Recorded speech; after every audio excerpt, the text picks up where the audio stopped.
systems of linear equations. We're looking at, this is homework 1. We're looking at 3 different ways to solve systems of equations. System of equation is just 2 or more equations that have the same variables in them. And this section, we're just looking at linear equations. The first way is to solve these graphically. To solve them graphically, you're just going to graph each of the equations. These are just lines. So we know how to do that. Just get y by itself. Put that in y equals mx plus b. B is the y-intercept. M is the slope. So if we graph those, our solution to the equation is just going to be where those 2 lines intersect.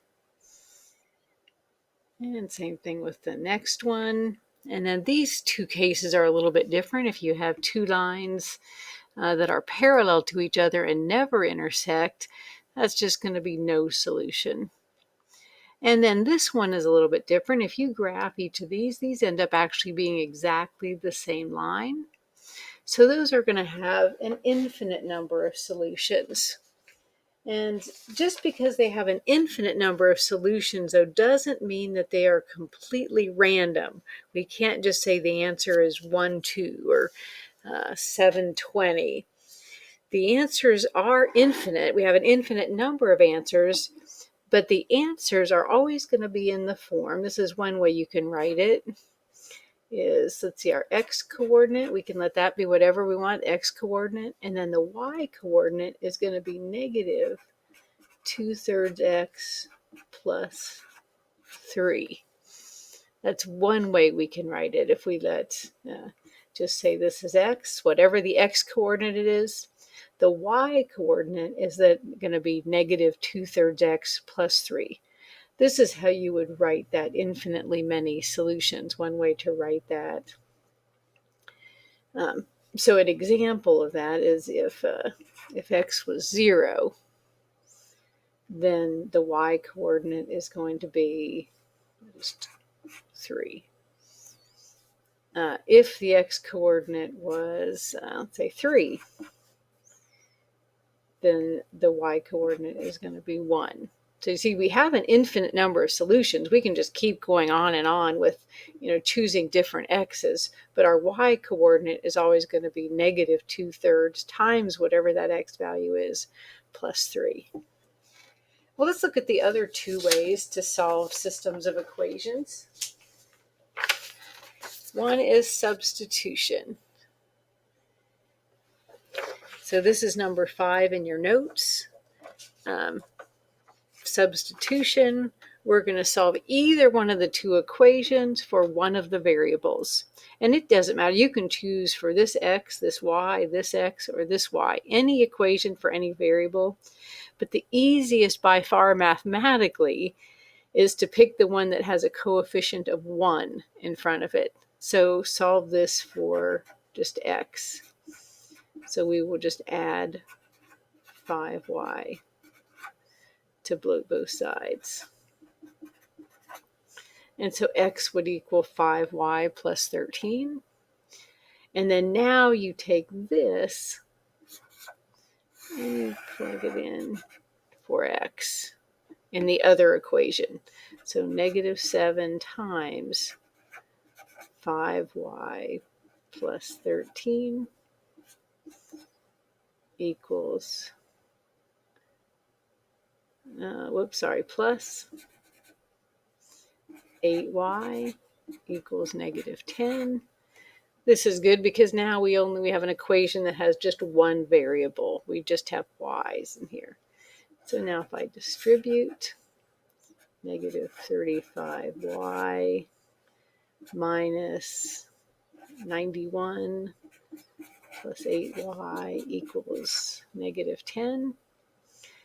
And then if we combine like terms, we get negative 27y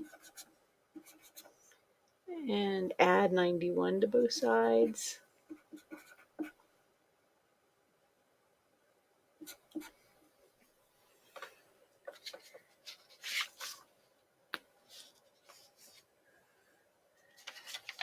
And let's see.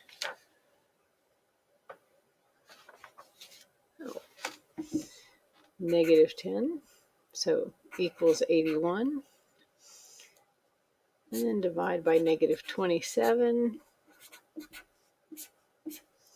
And you get y equals negative 3. You're not done yet, though. That's just what y equals. I'm going to go back up here and let's see. So we know the y coordinate is negative 3.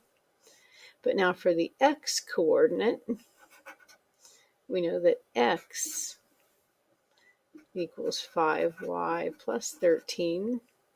So this x coordinate would be 5 times negative 3 plus 13, negative 15 plus 3, or negative 2. And now that is our final answer.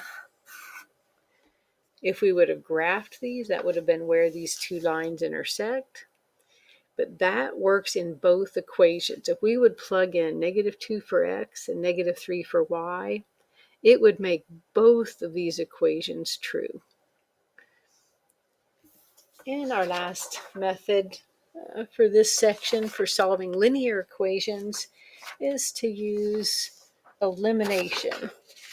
Eliminate one of the variables. So for number 9 in our notes, if we wanted to eliminate, so either eliminate the x or eliminate the y. Let me get that back in focus.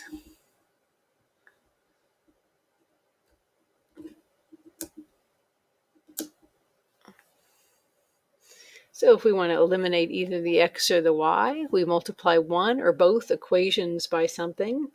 Well, if we wanted to eliminate the x, we could multiply the first equation by 7, the second equation by 3. But even simpler, if we would take this first equation and multiply it by 6, then we'd have, let's see, 18x plus 6y equals negative 150. Most common mistake students make here is forgetting to multiply the 6 by everything on both sides. Don't forget about the other side. You have to keep this equation. There's an equal sign, so you have to do the same thing to both sides. Negative 7x minus 6y equals 62. Now, if we would just add these two equations together, I like to overemphasize it here. We're going to add these two equations together. We're going to eliminate the y variable.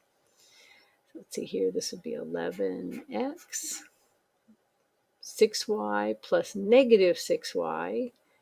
Well, that would be 0 equals negative 88.